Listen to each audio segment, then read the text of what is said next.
ఈ 5 సంవత్సరాలు కూడా కేంద్రంతో ఈ రోజు మీరందరూ కూడా చూస్తున్నారు. చంద్రబాబు నాయుడు గారు అంటే ఆయన విలువ ఏ రకంగా ఉందో మీ అందరూ కూడా ఈ రోజు చూస్తున్నారు.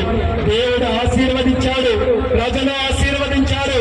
అందుకనే ఆయనకి ఎక్కడైతే అవమానం జరిగిందో, ఎక్కడైతే ఆయనకి నష్టం జరిగిందో మళ్ళీ దేవుడు వడ్డీతో సహా తిరిగి ఇచ్చే విధంగా దేశం మొత్తం ఈ రోజు చంద్రన్న చంద్రన్న చంద్రన్న అని చెప్పుకునే స్థాయిలో ఈ రోజు ఆయన కూర్చొని పెట్టాడు. మరి దానికి సహకరించినటువంటి పెద్దలు, ఒక పక్కన జనసేనని నిత్య పోరాట యోధుడు, మన జనసేన అధినాయకుడు పవన్ కళ్యాణ్ గారు మనకు పూర్తిగా సపోర్ట్ చేశారు. వాళ్ళ నాయకులు కూడా క్షేత్ర స్థాయిలో వాళ్ళు కూడా అదే రకంగా మనతో పాటు కష్టపడి ఈ రోజు అత్యధికమైనటువంటి మెజారిటీతో ఈ రాష్ట్రం కాదు దేశంలో ఎప్పుడైనా ఎన్నికలు జరిగితే ఇటువంటి రిజల్ట్ ఎక్కడా కూడా లేని స్థాయిలో రికార్డు మెజారిటీతో గెలిపించారు అంటే దాంట్లో జనసేనకి ధన్యవాదాలు మరొకసారి నేను తెలియజేసుకుంటున్నాను. మరి అలాగే మన రాష్ట్రంలో ఉన్నటువంటి సమస్యలు, ముఖ్యంగా నాకు ఉన్నటువంటి శాఖ విమానయాన శాఖ ఉంది. చాలా ఎయిర్పోర్ట్లు ఉన్నాయి, డెవలప్ చేయాలి. నా అదృష్టం ఏంటంటే మన పక్క జిల్లాలోనే సోదర జిల్లాలో భోగాపురం ఎయిర్పోర్ట్ నిర్మాణానికి తయారైంది. రికార్డు స్పీడ్ లో అది కట్టించి విమానాలు అక్కడ తెప్పించి ఈ 3 జిల్లాలకి కూడా ప్రధాన అభివృద్ధి కేంద్రంగా ఎయిర్పోర్ట్ తయారు చేస్తానని ప్రజలందరికీ కూడా హామీ ఇస్తున్నాను.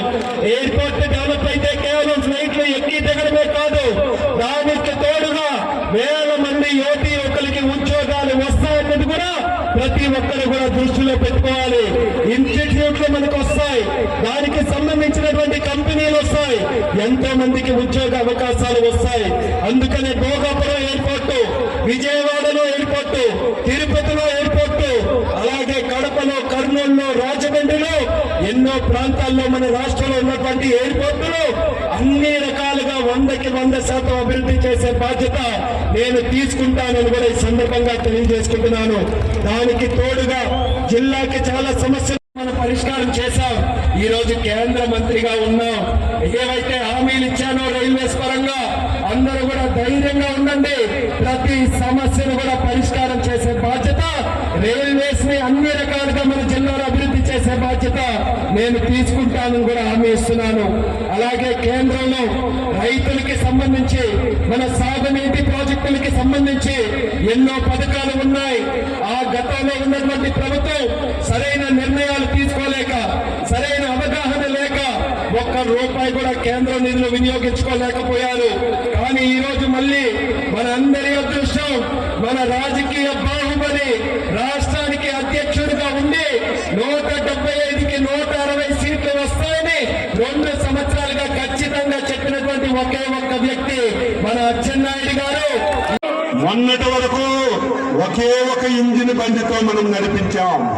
ఈ రోజు 2 ఇంజిన్ల బండి వచ్చింది. ఒక ఇంజిన్ బండి ఉంటే ఏమన్నారు మీకు తెలుసు. అదే 2 ఇంజిన్లుంటే ఎంత వేగం పరిగెడతాదో మీ అందరికీ తెలుసు. కేంద్ర ప్రభుత్వం సహకారం, మోడీ గారి సహకారం తీసుకుని ఈ రాష్ట్రాన్ని అన్ని విధాల గాడిలో పెడతాం. శ్రీకాకుళం జిల్లా చాలా పేదరికం జిల్లా, వలసలు వెళ్ళిన జిల్లా. ఈ జిల్లాని ఎన్ని విధాలుగా అభివృద్ధి చేసినా ఈ జిల్లా ప్రజల రుణం తీర్చుకోలేము. ఇచ్చాపురం నుంచి హెచ్చర్ల వరకు 8 స్థానాలు ఈ జిల్లాలో ఉన్నాయి. 8 స్థానాలు కూడా 60-70% ఓట్లతో ప్రజలు మమ్మల్ని గెలిపించారంటే శ్రీకాకుళం జిల్లా ప్రజలకి జీవితాంతం సేవ చేసిన ఈ జిల్లా ప్రజల రుణం తీర్చుకోలేమని ఈ సందర్భంగా తెలియజేస్తున్నాను. ఈరోజు కేంద్ర మంత్రిగా రామ్మోహన్ నాయుడు ఉన్నాడు. రాష్ట్రంలో నేను కేబినెట్ మంత్రిగా ఉన్నాను. నా శాఖ నేను 3 రోజుల నుంచి రివ్యూ చేస్తుంటే శ్రీకాకుళం జిల్లాకి 90% మంది ప్రజలకి ఉపయోగపడినటువంటి శాఖ. వ్యవసాయ ఆధారిత జిల్లా.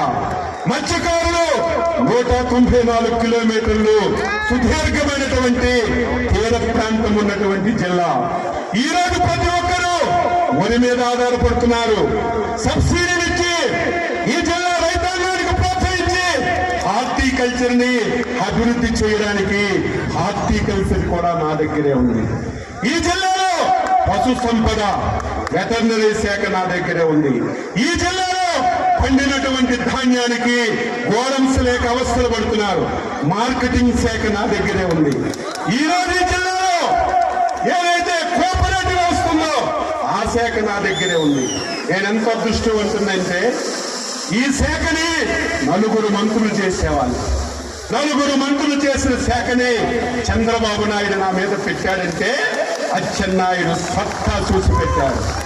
ఇది కష్టమని తెలిసిన సమర్థుడు కాబట్టి ఈ రోజు శాఖను నిర్వహిస్తాడని మంచి గురుతర బాధ్యత నాకు ఇచ్చాడు. నేను నా బాధ్యతని మీరే చూస్తారు. 53 సంవత్సరాలు అయింది. 25 సంవత్సరాలకు ఎమ్మెల్యే అయ్యాను, 6 సార్లు ఎమ్మెల్యే అయ్యాను, 2 సార్లు మంత్రి అయ్యాను, రాష్ట్ర పార్టీకి అధ్యక్షుడయ్యాను. నా జీవితం శ్రీకాకుళం జిల్లా ప్రజలకి, నా జీవితం నా తెలుగుదేశం పార్టీ కుటుంబ సభ్యులకి, నా జీవితం తెలుగుదేశం పార్టీకి, నా జీవితం చంద్రబాబు నాయుడు కుటుంబానికి నేను అంకితం చేస్తున్నానని చెప్పి మీకు తెలియజేస్తున్నాను. ఈ రోజు ప్రతి ఒక్కరికి నేను మాటిస్తున్నాను. ఎంతో మంది ఉద్యములు శ్రీకాకుళం జిల్లాలో రాజకీయాలు చేశారు, ఎంతో మంది మంత్రులు చేశారు. ఈ రోజు ప్రతి కార్యకర్తకి మాటిస్తున్నాను. రాజకీయ నాయకుడు అంటే, ఎమ్మెల్యే అంటే, మంత్రి అంటే అచ్చెన్నాయుడులా ఉండాలని ప్రతి ఒక్కరూ చెప్పుకునే విధంగా, ప్రతి ఒక్కరూ చర్చించుకునే విధంగా నా శక్తిని, యుక్తిని ఉపయోగించి నేను సేవ చేస్తానని చెప్పి మీ అందరికీ తెలియజేస్తున్నాను.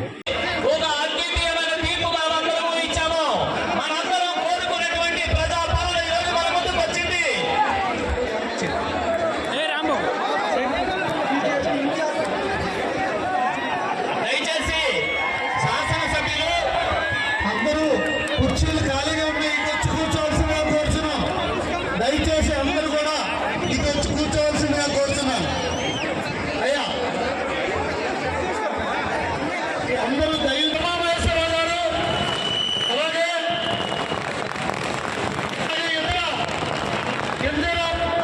తెలుగుదేశం పార్టీ సీనియర్ నాయకులు కీర్తిశాస్త్రులు ఎర్రన్నాయుడు గారి సోదరులు అయినటువంటి కిందరాపు హరివర ప్రసాద్ గారు, ఇంకొక గౌరవ పార్లమెంట్ సభ్యులు కలిసి తప్పినాయుడు గారు, అలాగే హెచ్చర్ల శాసనసభ్యులు నదికుర్తి ఈశ్వరరావు గారు, అలాగే నర్సంపేట సీనియర్ శాసనసభ్యులు కొద్ది రామమూర్తి గారు,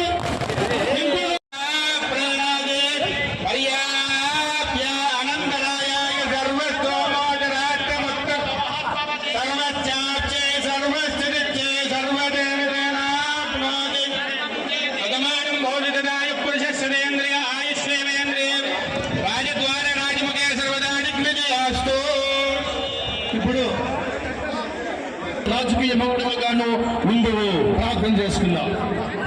పరిశుద్ధుడు అయిన మా తండ్రి, మేము ప్రార్థించిన రీతిగా, ఆశించిన రీతిగా నా ప్రభా నీ దాసులను మీరు ఎన్నుకున్నందుకై మీకు స్తుతులు చెల్లిస్తూ ఉన్నాం. మా ప్రియులు నారా నా ప్రభా వారి యొక్క నాయకత్వంలో, చంద్రబాబు గారి యొక్క నాయకత్వంలో మా రాష్ట్ర చిరస్థాయిగా పేద ప్రజల గుండెల్లో వారు నిలిచిపోవాలి. మరి ముఖ్యంగా యవ్వన కాలంలో మీరు ఎన్నుకున్నట్టు మా ప్రియులు నాయన రామ్మోహన్ నాయుడు గారిని బట్టి వందనాలు ప్రభువా. వారిని మీరు దీవించండి, దేశపు ఉన్నతమైన శిఖరాలలో వారిని నిలవబెట్టండి నాయన. మంచి ఆరోగ్యం ఇచ్చి, ఆరోగ్య బలాలు ఇచ్చి, వారు అడుగుపెట్టిన ప్రతి స్థలంలో గొప్ప ఆశీర్వాదం వారికి దయచేయండి ప్రభువా. పరలోకము నుండి ఇప్పుడే నీ దాసులపైకి నీ కృప దిగవచ్చునుగా.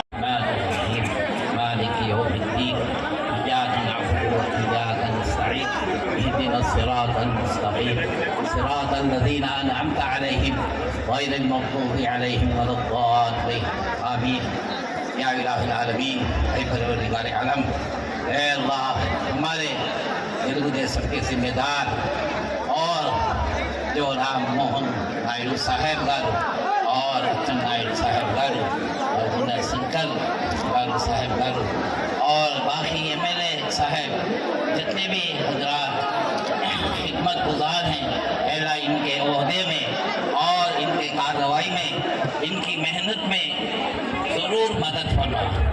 अल्लाह इनके उम्रों में बरकत अता फरमा। दर्जा की खिदमत करने की, दर्जा को खुश करने की तौफीक अता फरमा। अल्लाह जो ज़रूरतमंद हैं उन ज़रूरतमंदों की पूरी खिदमत अंजाम देने की तौफीक अता फरमा। या आलमीन, ऐ अल्लाह इन्हें खुश रख, ऐ अल्लाह इन्हें खुश रख, खुशहाली ज़िंदगी अता फरमा।